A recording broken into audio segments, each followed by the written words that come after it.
오늘 말씀의 제목은 믿음이 하나님의 선물인 이유라는 제목으로 말씀을 나누겠습니다.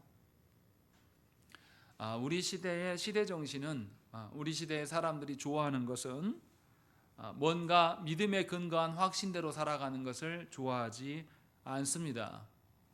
왜냐하면 어떤 개인이 믿음에 근거하여서 확신을 갖고 살아가면 독선이라고 생각을 하고 그 확신을 이야기할 때에 사람들은 매우 부정적으로 대합니다. 왜냐하면 그런 확신에 찬 사람이 맹신적으로 보여주는 것이고 그 확신과 믿음에 근거한 사람을 다른 사람에게 큰 피해를 주는 무리를 일으키는 사람이라고 생각을 합니다. 오히려 우리 시대는 믿음대로 살아가기보다는 그저 개인적인 믿음이라는 것은 그저 개인적인 소견일 뿐이지 틀릴 수도 있다라는 그런 여지를 남겨놓고 내 믿음만이 아니라 다른 사람의 자기와 다른 믿음도 허용해주고 이런 것을 매우 좋아하는 분위기입니다. 그래서 믿음이라는 것을 인정하지 않는 분위기고 자기의 각자 소견대로 자유분방함대로 살아가는 것이 우리 시대의 서로를 존중하는 태도임을 말하고 있습니다. 그래서 우리 시대는 의심하는 것, 특별히 교회 안에서 믿음의 문제를 놓고 의심하는 것을 허용해 주는 분위기입니다. 그럴 수 있지. 사람이라면, 합리적인 사람이라면 모든 것에 의심을 품어야지 라는 것이 미덕이 되었고, 특별히 영적인 문제에 대해서는 어떻습니까? 누구도 알지 못하는데 네가 뭔데 확신을 말하냐. 영적인 일은 어느 누구도 증명하지 못하는 것이기 때문에 영적인 문제에 대해서 확신을 가지면 우리 시대의 사람들은 독선이라고 말합니다. 그래서 모르는 것은 모른다 하고 뭐에 대해서 알 수 없는 것을 의심을 품는 것이 우리의 미덕이고 합리적인 생각이라고 하는 그런 분위기 속에 우리가 살고 있습니다. 그런데 놀랍게도 도르트 신조 셋째 넷째 교리 14조에서는 믿음이 하나님의 선물이 되는 방식을 설명해 주고 있습니다. 사람의 어떠함이 아니라 하나님께서 주도하시는 바다라고 이야기를 하고 있어요. 그러니까 우리 시대의 시대 정신하고는 완전 다른 이야기를 하는 거죠. 우리 시대는 믿는 것도 누가 믿는다고 말합니까? 내가 믿는다라고 생각을 해요. 그리고 사람의 선택이고 사람이 결단했기 때문에 믿는 거라고 생각을 합니다. 그런데 그래서 우리 시대는 누구도 믿음을 강요하면 안 된다라고 이야기를 해요. 그래서 부모들도 자녀들에게 믿음을 말하지 않습니다. 자기가 선택하도록 기다려주는 것이 부모라고 착각을 합니다. 하나님의 말씀을 먹이고 세우는 것이 아니라 그냥 방조합니다. 그런데 도르트 신조는 분명히 뭐라고 말하냐면 하나님의 선물로서 믿음이 존재한다라고 말하면서 우리 시대 정신하고는 정반대의 말씀을 하고 있는 거예요. 믿음도 하나님의 주도권이다. 이렇게 말하는 것이죠. 그래서 우리 시대와 다른 방향성을 갖고 있다는 것입니다. 그래서 신앙 고백서에 대해서 우리 시대 사람들이 반응이 없는 거예요. 자기들 생각과 너무 다른 소리를 하기 때문에. 그런데 14조의 고백을 그 순서를 잘 생각을 해보십시오. 우리가 8조에서부터 10조까지는 무슨 이야기했습니까? 하나님의 부르심에 대한 이야기를 했어요. 하나님이 불러주시지 않으면 누구도 하나님 앞에 나올 수 없음을, 죽은 우리들이기 때문에 하나님께서 우리를 살리시고 불러주실 때라야 가능한 것이고, 그래서 11조의 회개에 대한 이야기, 하나님의 기준으로서의 회개를 말씀했고, 12조와 13조에서는 중생에 대해서 고백을 했습니다.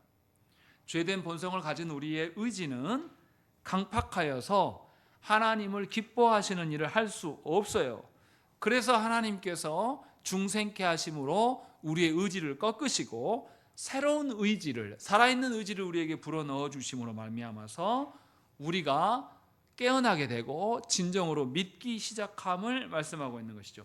그러할 때에 우리는 드디어 하늘의 것들을 소망하게 되고 실제로 하나님께서 우리에게 주신 말씀을 근거로 살아갈 수 있음을 중생이라고 말하고 있음을 우리는 배웠습니다. 다시 말하면 부르심과 회개와 중생까지 다 하나님의 전적인 주권으로 이루어졌음을 이야기를 하고 있고, 이제 14조에서 믿음까지도 하나님의 주권적인 은혜로 인함이다라는 것을 계속 연속선상에서 말씀하고 있음을 우리는 잘 알아들어야 돼요. 그래서 도르트 신조는 하나님의 주권을 강조하면서도 사람의 의지가 하나님의 주권이 강조된다고 해서 약화되지 않고 있다고 지금 말하고 있습니다. 하나님의 주권이라는 것은 하나님의 주권대로 죽어있는 우리를 살리셔서 우리 안에 거짓된 의지가 아니라 새로운 하나님의 주권대로 소망을 심어주시고, 그래서 우리는 하나님께서 살리셨고 의로운 것에 눈을 뜨게 하시기 때문에 우리가 말씀대로 살아갈 수 있고 순종할 수 있게 됨을 강조하고 있습니다.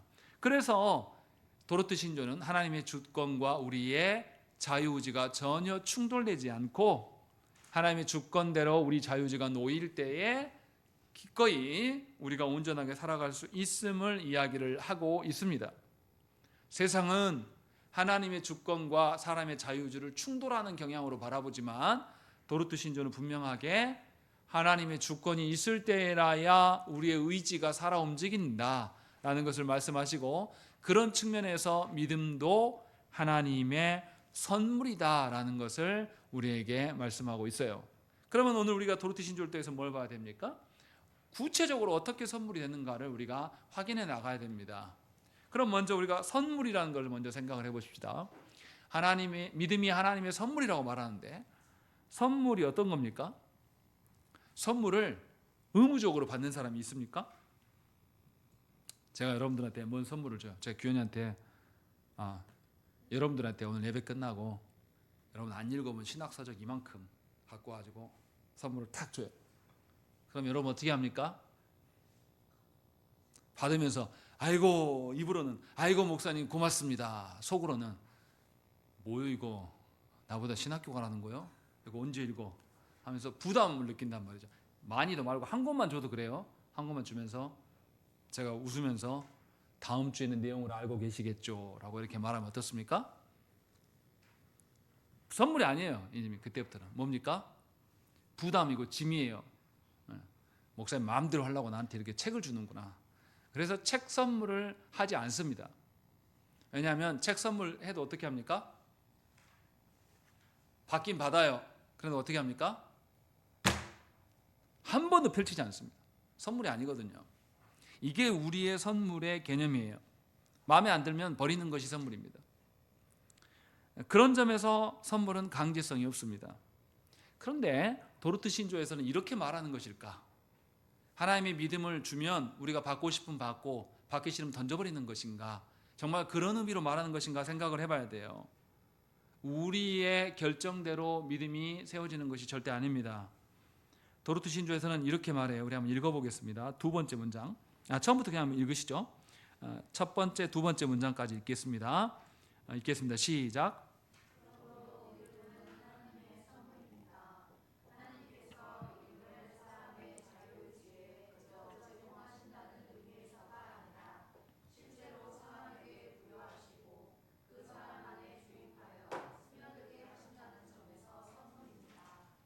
뭔가 믿음은 하나님의 선물이라고 말하면서 부연 설명을 길게 해놨다라는 거죠. 그러면 우리가 알고 있는 선물의 개념이라는 겁니까? 그런 개념이 아니라는 겁니까? 그런 개념이 아니기 때문에 설명을 하고 있어요. 그래서 뭐라고 말합니까? 뭘 부정합니까? 자유의지에 제공하신다라는 것을, 이게 무슨 말이냐면 내가 선물 줬으니까 네 마음대로 버리든지 말든지 네 마음대로 해, 이렇게 주신 게 아니라는 거죠. 하나님이 그 영혼에게 믿음이 선물되게끔 하신다는 거죠. 어떻게 하신다고 하냐면 믿음이 선물되게 하시기 위하여서는 하나님께서 그 사람에게 부여하시고 주신 것만이 아니라 실제로 그 안에서 작동할 수 있도록 주입하신다. 그리고 스며들게 하신다. 그렇게 하기 때문에 선물이다 라고 이야기를 하는 거죠. 주입하고 스며들게 한다는 말은 무엇입니까? 그것이 정말로 선물로서 작동할 수 있도록, 예를 들면 책을 선물로 준다면 그 책을 읽게 하고 책을 읽음으로 말미암아서 내가 알지 못했던 새로운 세계가 열리게 하는 것이 선물이라는 거죠. 그러니까 제가 여러분들에게 하나님의 도르트 신조대로 선물이, 이 책이 여러분들에게 선물이 되게 하려면 제가 어떻게 해야 되겠습니까? 그냥 주고 말면 안 돼요. 꼭 덧붙여야 됩니다. 뭐라고 말합니까? 다음 주에 1장의 내용을 나눠보시죠. 아니면 다음 주에 A4 반 페이지로 1장을 요약해 보십시다. 이렇게 해야지만 드디어 그 책이 여러분들에게 뭐가 됩니까? 선물이 되는 겁니다. 이게 하나님이 믿음을 선물로 주시는 것이다 라고 말씀하고 있어요. 무슨 말입니까? 하나님께서 믿음을 주시고 우리에게 알아서 하라고 내버려 두시지 않는다는 거죠. 왜냐하면 우리는 죽어있는 의지예요. 하나님의 선하심이 뭔지를 몰라요. 하나님이 주시는 의와 하나님이 주시는 아름다움과 하나님이 주시는 그 신실하심의 의미를 우리는 전혀 모른단 말이에요. 그래서 하나님께서는 우리에게 그것이 선물되게 하시도록 우리가 깨닫게 하시고 하나님을 신뢰할 수 있는 마음까지도 성령께서 우리 안에서 역사하셔서 믿음을 발현시키신다라고 말한단 말이죠. 그래야지만 믿음이 선물이 된다라고 말씀하고 있는 것이죠. 그래서 하나님이 믿음을 우리에게 선물로 주면 우리가 그 믿음을 우리 결정대로 거절하거나 저항할 수 있습니까? 저항할 수 없어요. 그래서 하나님의 믿음은 그냥 선물이 아니라 어떤 선물입니까? 저항할 수 없는 선물이에요. 그래서 하나님께서 우리에게 구원을 베푸실 때 그 구원의 은혜를 뭐라고 말합니까? 저항하지 못한다. 불가항력적 은혜다라고 말씀하고 있는 거예요. 이것이 강압적으로 우리를 막 붙들어내고 우리에게 억지로 막 한다는 그런 뜻이 아니라 하나님께서 우리에게 믿음이 역사하도록, 그래서 믿음이 수긍되고 수용될 수 있기까지 성령께서 우리 안에서 죽어있는 의지를 불러일으켜서 우리의 자유의지로 발동되게 하심으로 믿게 하심을 말씀하는 거예요. 그래서 하나님께서 주시는 믿음에 근거하는 사람만이 하나님 나라의 질서와 그 질서의 아름다움과 누구도 소외되지 않는 그 하나님 나라, 누구도 하나님의 영광으로 즐거워할 수 있는 그 나라, 누구도 죄로 인하여서 영향받지 않는 그 나라가 있음을 보게 하신다라는 거예요. 그것이 하나님의 주시는 선물이고 그것이 믿음이다 라고 우리에게 말씀하고 있어요. 그래서 믿음이 믿음되게 하시는 것도 하나님이시고 믿음이 우리 안에 발현되게 하셔서 하나님의 선하심을 보게 하는 것 역시도 하나님이 주도하십니다. 그러할 때에 우리는 반응할 수 있는 것이죠. 우리 스스로 내 지혜와 내 노력과 내 탐구 정신으로 믿음을 파헤치고 깨우쳐서 우리가 하나님을 신뢰하고 하나님을 따르는 것이 결코 아닙니다. 그래서 믿음은 하나님의 선물이라고 말하면서 동시에 하나님이 주도하시는 것입니다. 그러나 하나님이 주도하신다고 해서 어떻습니까? 우리에게 강압하시고 우리의 의지를 꺾으시고 우리에게 억지로 시키시는 것이 아니라 우리의 죽어있는 의지를 불러일으키셔서 우리가 우리의 자유의지를 스스로 하나님께 드림으로 하나님께 수긍하며 나아갈 수 있게 하시는 것임을 이야기를 합니다. 그래서 믿음은 이중적이에요. 하나님이 주도하시면서도 동시에 우리의 의지가 반영이 됩니까? 안 됩니까? 반영이 되어지는 것이죠. 수긍이 되고 이해가 되고 내가 판단하는 것보다 하나님의 판단이 선하고 내가 내 뜻대로 내 인생을 계획하는 것보다 하나님이 계획하신 바를 따르는 것이 더 기쁨이고 그렇게 살아가는 것이 가장 안정된 것인 것, 이 모두를 포함하고 있는 것이 하나님이 주시는 선물이에요. 그래서 믿음은 객관적인 면과 주관적인 면이 모두 동시에 있습니다. 안타깝게도 한국 교회 안에서 믿음이라고 해야 할 때 우리는 어떻게 생각합니까? 극히 주관적으로 생각해요. 그래서 믿음을 누구 것이라고 이야기합니까? 각자 사람의 것이라고 생각해요. 그래서 내 믿음과 A 집사의 믿음과 B 장로의 믿음과 이걸 비교해요. 그래서 교회 안에서 알게 모르게 어떻게 합니까? 믿음의 크기가 서열이 정해져 있습니다. 누구 믿음이 제일 커요? 목사가 제일 믿음이 큰 것처럼 말하고 그 다음에 장로가, 그 다음에 집사가 이렇게 생각한단 말이에요. 실제로 그렇습니까? 실제로 안 그러거든요. 하나님이 주시는 직분이 그러할 것뿐이지 실제로 그 직분 따라서 믿음 따라가지 않아요. 그런데 우리는 그 말을 합니까? 안 합니까? 믿음도 뭐 따라간다? 직분 따라가더라. 그러니까 교회 성도 오면 다 뭐 줘라? 전부 다 직분 줘라. 그래서 한국교회가 아름답고, 그래서 한국교회의 직분자들이 하나님의 의의를 드러내고 공의를 드러내고 정의를 드러냅니까? 그래서 국힘당에 장로도 있고 집사도 있는데 그 모양입니까? 말도 안 되는 소리예요. 왜 그렇게 생각하냐면 믿음을 자기 거라고 생각을 하는 겁니다. 내가 믿었고 내가 결단한 거고 나의 어떠함이라고 생각하는 겁니다. 그래서 믿음의 증거도 어디서 찾으려고 합니까? 하나님 나라에서 찾으려고 하지 않아요. 어디서 찾아요? 이 땅에서 찾으려고 하는 거예요. 믿음 있는 사람은 어떻게 된다? 잘 된다. 앞길이 열리고 자녀도 잘 되고 다 잘 된다라고 이야기를 해요. 안 되면 이상한 거예요. 그래서 잘 돼서 뭐 한다? 하나님께 더 많이 바친다. 그래서 그런 논리를 가진 사람들은 무슨 이야기 합니까?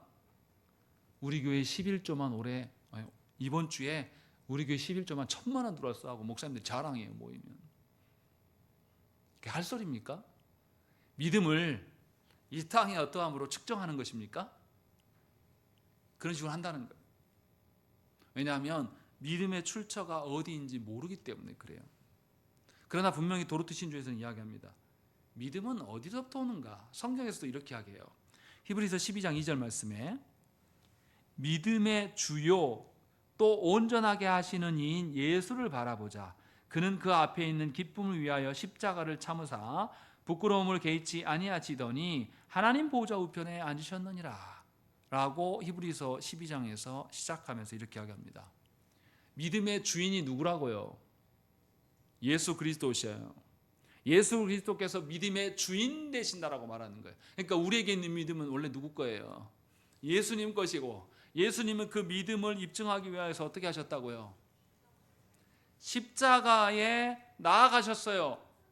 그리고 십자가를 참으시고 부끄러움을 전혀 개의치 않으셨다는 거죠. 왜냐하면 예수님의 십자가 사건은 뭡니까?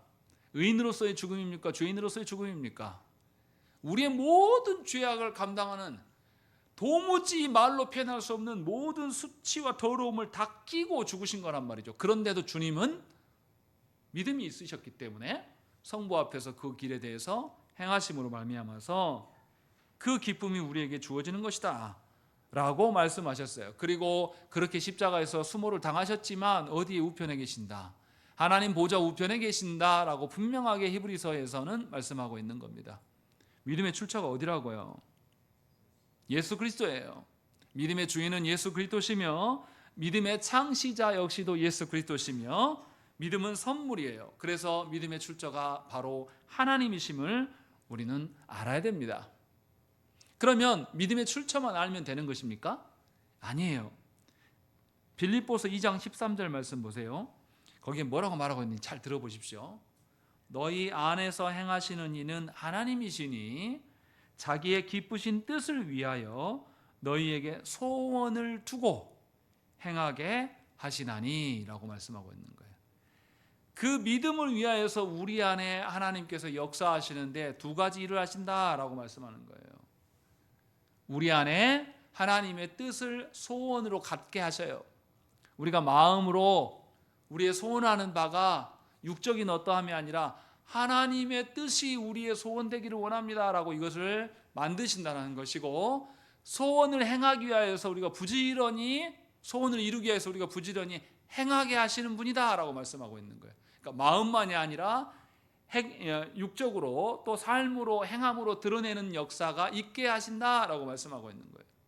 그러니까 찬송에서 주 안에서 우리 소원 이루리 라고 할 때 그 소원은 어떤 소원이겠습니까? 내가 잘 되고 내 새끼 판검사들 되고 뭐 이런 겁니까? 찬송에서 말하는 우리 소원 이루신다, 주 안에서 소원 이루시리라 라고 말하는 건 다 하나님의 뜻을 말하는 거예요. 이처럼 믿음의 출처는 하나님이신데 그냥 출처로서만 던져주고 놔두시는 게 아니라 우리의 삶에 직접 관여하셔서 마음의 소원을 품게 하시고, 품게 하셨으니까 소원을 이루기 위해서 부단히 살아갈 수 있는 의지도 깨우시고 도우신단 말이죠. 그러니까 성도가 무엇을 위해서 열심히 하는가만 봐도 그 사람이 믿음의 사람인지 아닌지 금방 알 수 있는 거예요. 이 땅의 육적인 삶의 안정을 위하여서 부지런히 돈 버는 일을 위해 열심히 살아가는 사람, 그것이 전부인 사람은 믿음이 없는 사람입니다. 하나님의 믿음이 그 안에 발현되지 못한 사람이에요. 그 사람의 믿음이 다소 부족하다 이렇게 말하기가 어렵고, 하나님의 믿음이 발현되면 어떻게 하신다고요? 빌립보서 말씀대로 하나님의 뜻을 그가 소원으로 품게 되고, 그 소원을 이루기 위해서 어떻게 한다? 행하게도 하신다라고 두 가지로 좀 설명하고 있는 거예요. 그러니 여러분들의 인생사의 소원이 뭔지를 살펴야 돼요. 내가 무엇을 위해서 살아가는가? 내가 시간이 남고 여유가 생기면 내가 뭐 하고 있나 보면 돼요. 할 수 없이 해야 되니까 해야 될 일은 하죠. 그렇지 않습니까?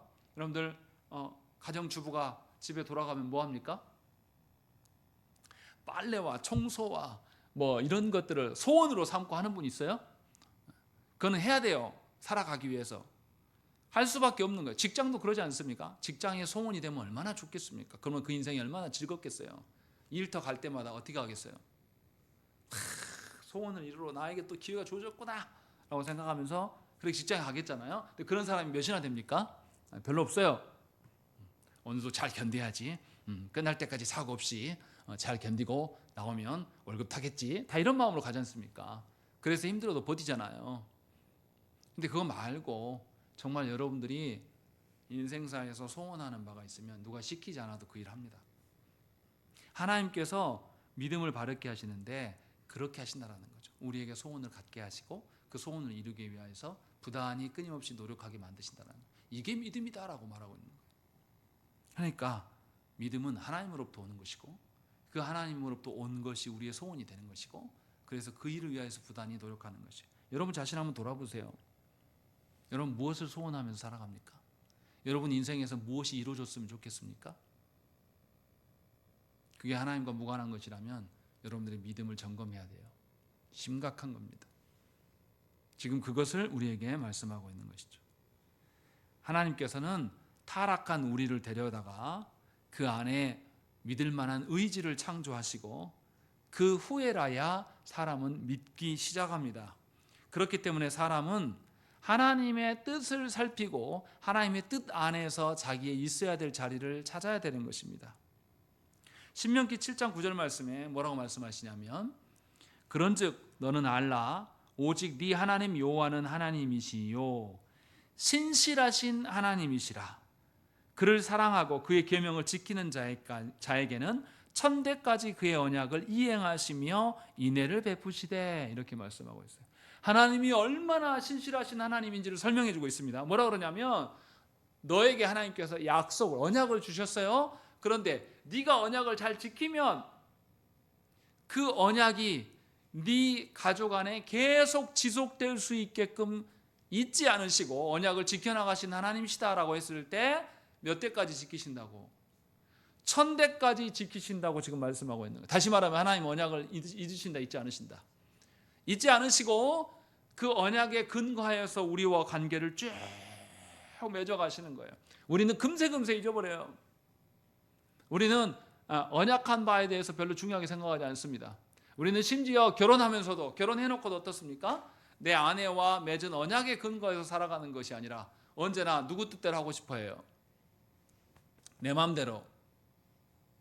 언약에 근거해서 두 사람이 한 가정을 이뤘거든요. 근데 그 언약에 근거하여서 서로를 바라보는 것이 아니라 누가 누구에게 맞춰줘야 돼요. 네가 나한테 맞춰야지. 그게 행복한 가정생활이지 라고 하지 않습니까? 남성이나 여성이나 잘 생각을 해봐야 돼요. 여러분들의 사랑하는 배우자가 여러분의 목적이 되어서도 안 됩니다. 여러분의 유익을 위하여서 배우자를 남용하는 것도 안 돼요. 배우자도 저도 아니에요. 두 사람이 한 몸 되어서 누구를 드러내야 됩니까? 예수께서 신랑 되시고 교회의 신부 되심을 드러내라고 하신 것이 가정생활이에요. 그것이 하나님이 말씀하시는 소원이고 그것을 이루시겠다고 말씀하는 거예요. 그런데 그 언약의 신실하심을 하나님으로부터 배울 수 있다라고 신명기서는 말씀하고 있는 겁니다. 하나님이 언약을 신실하게 이행하는 자들, 계명을 신실하게 지키는 자들에게 그들을 끝까지 돌보시고 끝까지 신실하심을 보여주시기 때문에 우리는 하나님의 인내하심을, 하나님의 긍휼을 맛보며 산다. 그래서 하나님의 신실하심, 하나님의 그 믿음이 우리에게 임할 때에 우리는 그 언약의 신실한 자가 될 수 있다고 말씀하고 있는 것입니다. 다시 말하면 우리의 믿음은 사실은 하나님의 믿음으로부터 오는 겁니다. 하나님의 신실하심으로부터 우리에게 부여되는 것이지 우리의 어떠함이 아니에요. 로마서 1장 17절 말씀에도 복음에는 하나님의 의가 나타나서 믿음으로 믿음에 이르게 하나니 라고 이렇게 하고 있습니다. 여기서 믿음으로 믿음에 이르게 한다. 이 믿음이 같은 믿음입니까? 믿음으로 믿음에 이르게 한다 라고 했을 때 첫 번째 믿음은 어떤 겁니까? 아니 제가 다 말했잖아요 아까. 우리의 믿음이 어디로부터 온다? 하나님의 신실하심, 하나님의 언약의 신실하심, 그 믿음이 우리에게 적용됐을 때에 우리도 언약적 신실성을 띌 수가 있다라고 말씀한 거잖아요. 그러니까 다시 말씀드리면 복음에는 하나님의 의가 나타나는데 그 의가 믿음으로 믿음에 이르게 한다라고 말씀하는 거예요. 첫 번째 믿음은 뭐예요? 하나님의 믿음, 하나님의 신실하심이에요.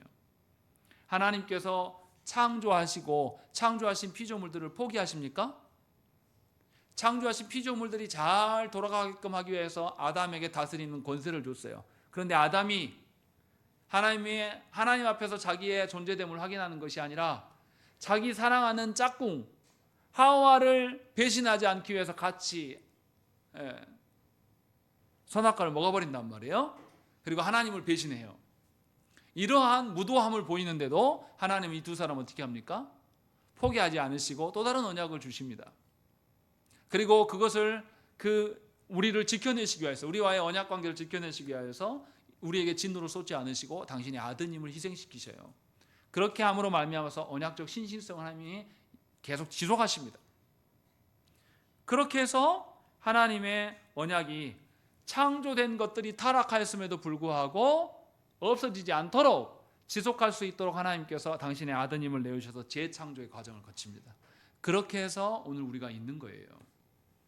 이렇게 하나님은 언약에 신실하십니다. 그래서 창조할 때부터 지금까지 하나님이 만드신 1월 성신이 해달, 별 이런 것들이 제자리를 지켜나가요. 과학자들이 설명합니다. 지구가 엄청나게 빠르게 회전해요. 지구 회전하는 소리 들립니까? 안 들립니까? 우리 몰라요. 근데 실제로 소리가 있대요. 우리 모르는 것뿐이지. 이게 기가 막히대요. 과학자들이.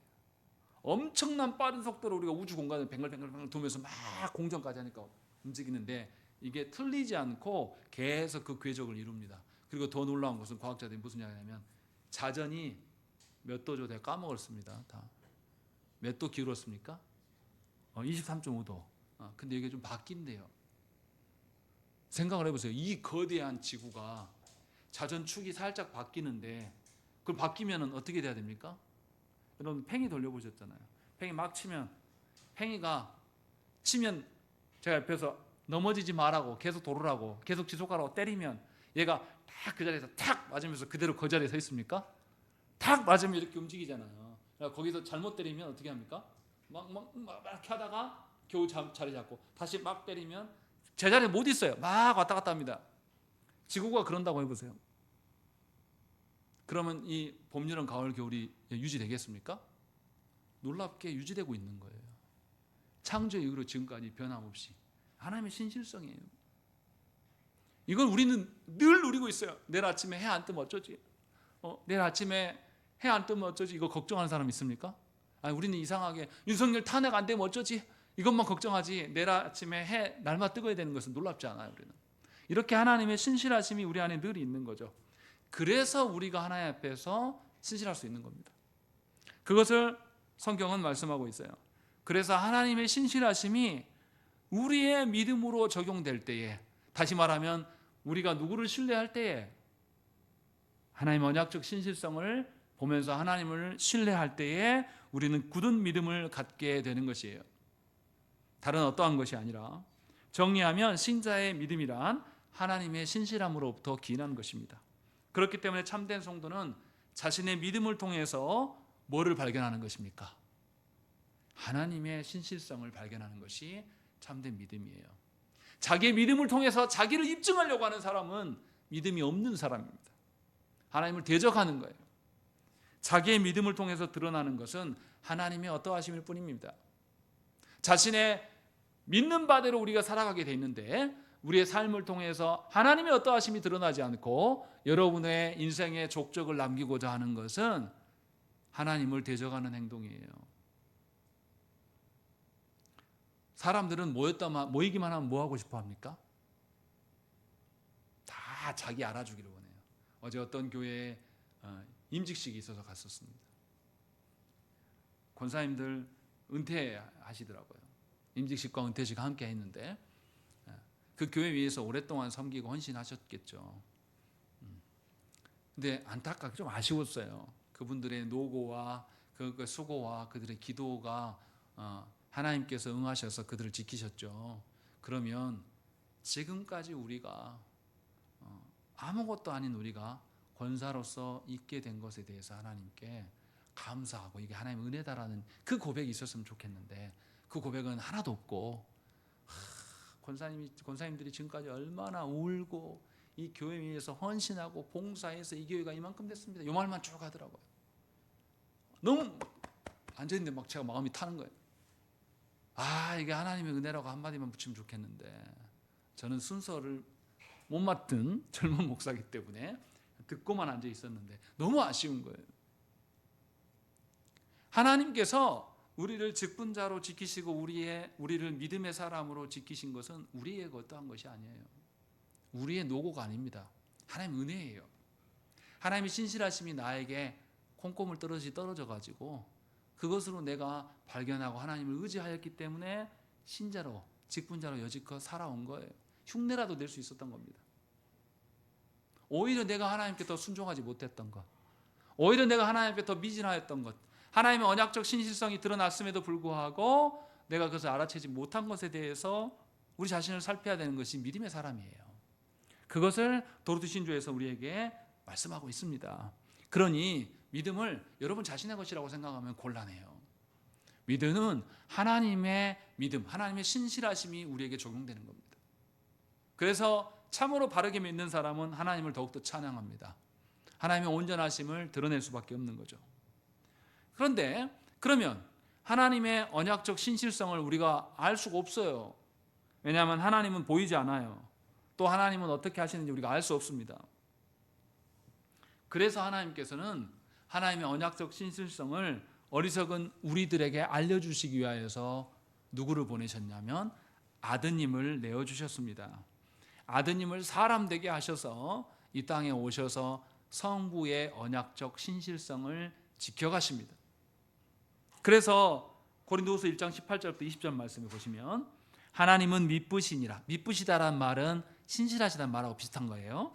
우리가 너희에게 한 말은 예하고 아니라 함이 없노라.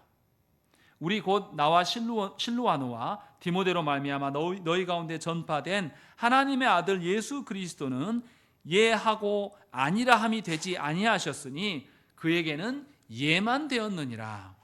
하나님의 약속은 얼마든지 그리스도 안에서 예가 되니 그런즉 그로 말미암아 우리가 아멘하여 하나님께 영광을 돌리게 되느니라 라고 말씀해요. 이 말이 뭐냐면 예수님은 노를 못 한대요. 예스만 한대요. 예수님이 예스맨이란 뜻입니까? 아니에요. 하나님 앞에는 예수와 노가 있어요. 이 말이 다시 말하면 하나님께서 언약을 우리에게 주시면서 언약 앞에서 예스한 사람은 어떻게 하신다고요? 복을 주시고 언약 앞에서 노한 사람은 어떻게 하신다고요? 저주를 주심으로 말미암아 언약적 복과 저주를 통해서 언약의 하나님임을 너희가 알게 될 것이다 라고 말씀해요. 그래서 하나님은 우리에게 복 주실 때만 하나님이 아니라 우리의 그릇 나가고 엇나간 것에 대해서 심판하시고 징계하심으로 하나님의 언약적 저주를 보이실 때도 하나님이세요. 그런데 저주만 계속 드러내면 우리는 밀어내서 하나님을 알지 못해요. 그래서 언약적인 복의 근원 되시는 예수 그리스도께서 언약적인 순종만을 보이심으로 말미암아서 너에게 언약이 무엇인가를 보이셨다, 확증해 주시지 않았는가라는 것을 고린도후서에서 말씀하고 있는 거예요. 그래서 예수 그리스도의 그 순종하심으로 말미암아서 하나님이 성부께서 얼마나 타락한 너희들에게 언약을 파괴하지 않으시고 여지껏 지키시는가, 그 예수 그리스도를 볼 때 너희도 뭐 할 수 있다? 아니오가 아니라 예 할 수 있지 않느냐라는 이야기를 하고 있는 거예요. 그래서 하나님은 어리석은 우리가 알아듣지 못하고 보지 못하고 깨닫지 못하기 때문에 누구를 보내셨냐면 아들이신 예수 그리스도를 우리에게 보내주셔서 순종의 모본이 무엇인지, 사람으로 이 땅에 오셔서 언약에 대한 완벽한 순종이 무엇인지를 실제로 보여주셨다는 것입니다. 그렇기 때문에 우리는 우리의 믿음의 확증을 어디서 찾아야 됩니까?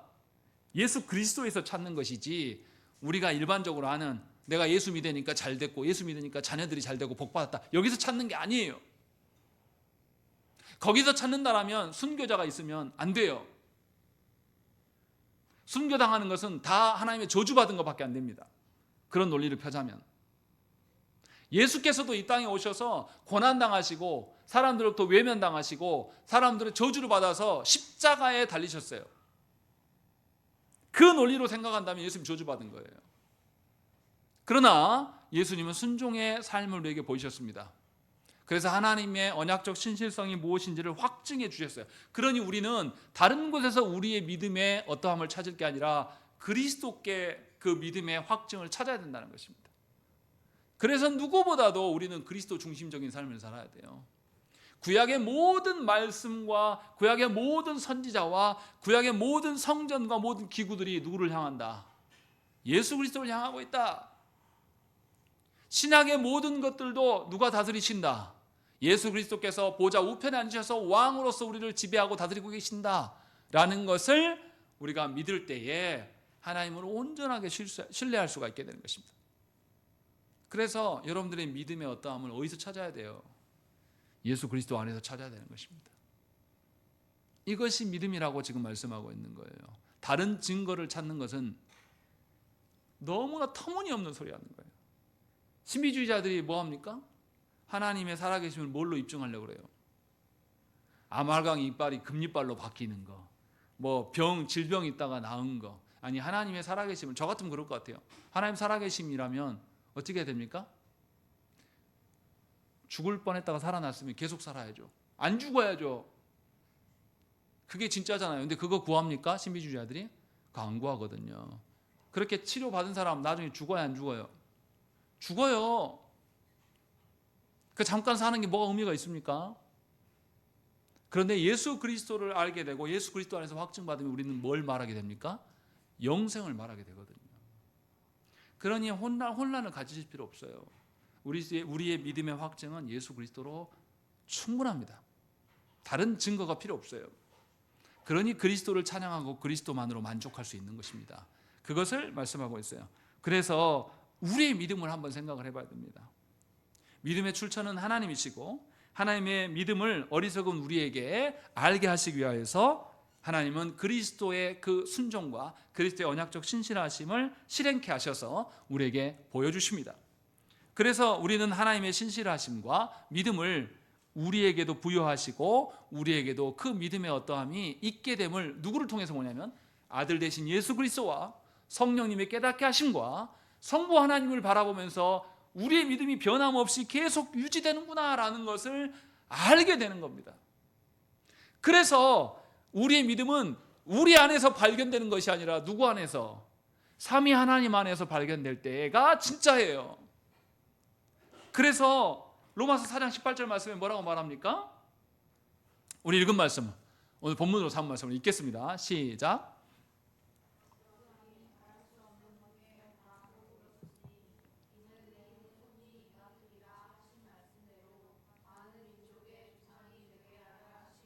예, 아브라함이 바랄 수 없는 중에 바라고 믿었다라고. 이 뭔 말입니까? 이 말이 아브라함은 하나님께서 자녀를 주시겠다고 약속하셨어요. 그리고 무려 25년이나 흐른 상황 속에서 100세 되었을 때에 아브라함이 믿었다라고 이야기를 합니다. 아브라함이 그때 몸뚱아리가 어떤 몸뚱아리입니까? 100세에 100세 생식 능력이 있을까요, 없을까요? 사라는요. 사라 진작 다 생이 끊어졌단 말이에요. 자기 몸뚱이 보면 고목나무. 도무지 믿을 수 없어요. 하나님이 네 몸을, 사라의 몸을 통해서 자녀를 주시겠다고 약속을 했어요. 믿어집니까? 아니 제 주변에 아는 저보다 더 나이가 많으신 목사님이 내년에 출산이에요. 1월 달에 50이 넘었는데 막둥이를 낳습니다. 그래서 제가 농담을 삼아서 아내한테 당신도 하나 이렇게 하니까 아내가 뭐라고 합니까? 나는 안 돼. 난 다 늙었어. 끝났어. 거기 사모님은 나보다 젊으니까 가능해. 우리 그렇게 말하잖아요. 저희 아내 아직 50도 안 됐거든요. 하나님 지금 낳게 해도 낳을 수 있어요. 근데 우리는 순종합니까? 그런 거 없죠. 내가 정했잖아요 이미. 나는 낳을 몸이 아니야. 그런데 아브라함, 사라는 몇 세 때요? 100세 때 이야기를 하고 있는 거예요. 여러분 이게 현실로 지금 받아들이시는지 안 받으시는지 모르겠어요. 근데 현실적으로 한번 생각을 해보자고요. 믿을만 합니까?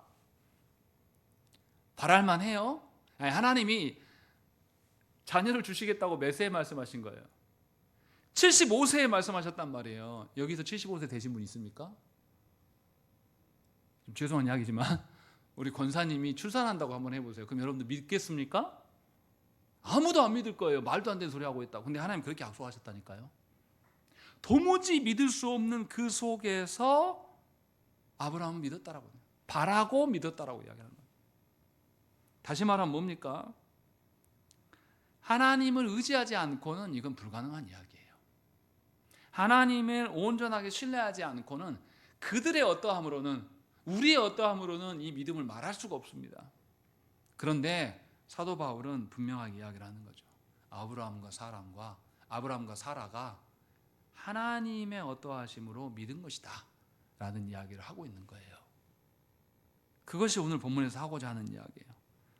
자기 자신을 보면 죽은 나무 토막 같아서 바라고 소망할 것이 아무것도 없어요. 다시 우리에게 적용하면 내 자신을 보면 소망이 있다고요, 없다고요? 없어요. 내 자신을 보면 소망의 흔적도 찾을 수가 없어요. 그런데 하나님의 신실하심이 있기에 우리의 믿음을 말할 수가 있는 것이죠. 그래서 20절에 뭐라고 합니까? 20절 말씀 읽겠습니다. 시작.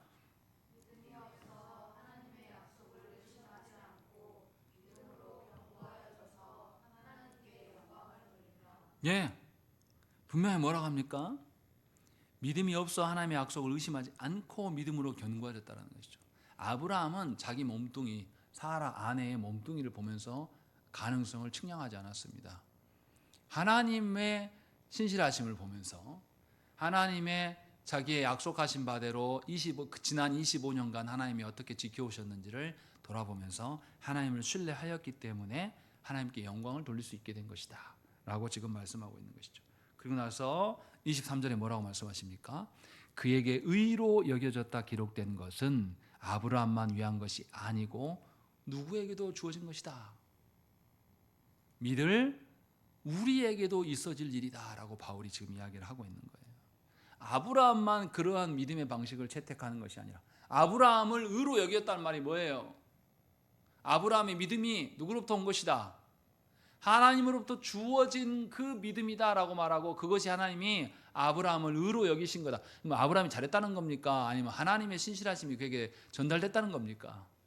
하나님의 신실하심이 그에게 전달되었기 때문에 그가 믿은 것이고, 그것을 의로운 것으로 하나님이 여기신단 말이에요. 그러니까 우리의 믿음도 어떻게 한다는 거예요? 우리 안에서 가능성을 찾으라는 것이 아니라 하나님의 신실하심을 통하여서 우리가 신뢰할 수 있게 되는 것을 믿음이라고 지금 말씀하고 있는 거예요. 그러니까 하나님의 믿음이라는 것이 예수 그리스도 오셨을 때부터 갑자기 바뀐 게 아니라 언제부터? 하나님이 창조하셨을 때부터 동일한 방식으로 우리에게 믿음을 계속 말씀하고 계셨다라는 거예요. 그러니 우리가 살아가면서 어떻게 해야 됩니까? 우리의 믿음을 가지고 하나님 앞에 가서 뭔가를 이렇게 따져보고 뭐 해야지, 우리끼리 내 믿음이 크냐, 네 믿음이 크냐, 누가 더 훌륭해 보이냐, 이런 것들 서로 견주고 서로 비교하면서 또 내가 뭔가 이루지 못해가지고 혼자 낙담하는 것, 이게 믿음의 행위입니까? 믿음이 아니라 이거는 의심들의 행위예요. 불신의 행위입니다. 하나님과 아무런 상관없는 일이에요. 그런데 놀랍게 우리는 그러한 일들을 많이 합니다. 누가 믿음이 큰고 하면서, 그리고 또 사람들 앞에서 내 믿음 자랑하고 싶어요, 안 하고 싶어요? 막 자랑하고 싶거든요. 막. 이것은 믿음 없음을 스스로 입증하는 겁니다. 분명하게 아셔야 돼요. 믿음은 하나님의 선물입니다.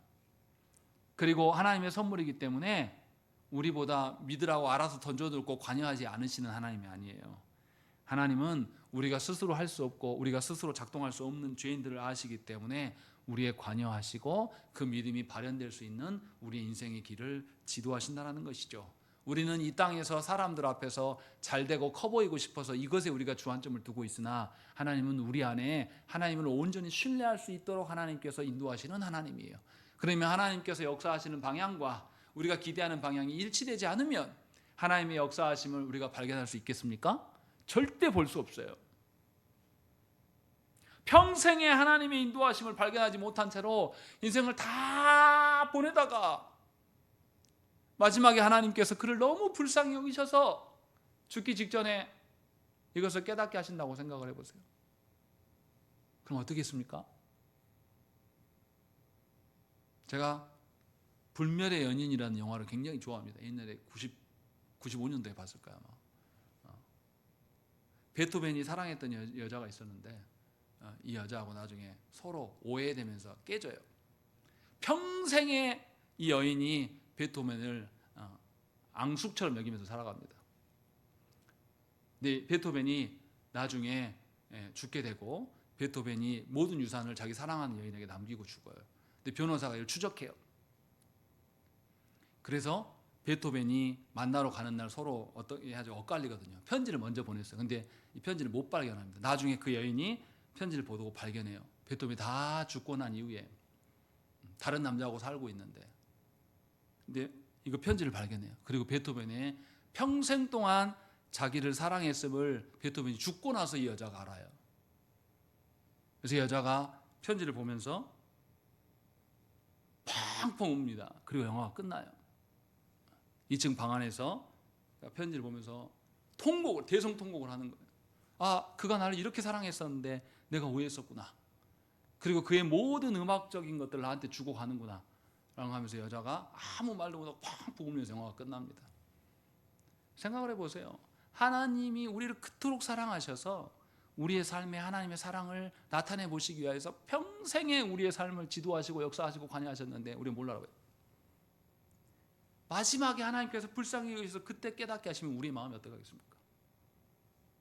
얼마나 하나님께 죄송하고 얼마나 내가 멋대로 살았는지 그 앞에 대성통곡하게 될 거예요. 그렇게라도 되면 은혜긴 해요. 그런데 이 날을 좀 더 앞당겨 주셔서 오늘 우리가 그것을 안다면 얼마나 복되겠습니까? 우리가 주어진 인생에 홀로 외롭게 살아가는 것이 아니라 사람들은 몰라요. 하나님이 안 보이니까. 그런데 하나님 앞에서 함께 살아가면서 하나님의 사랑 안에 젖어서 살아간다면 우리의 인생길이 고난이고 사람들이 외면당하고 홀로 걸어가는 그 길처럼 보여지지만 얼마나 아름답겠습니까?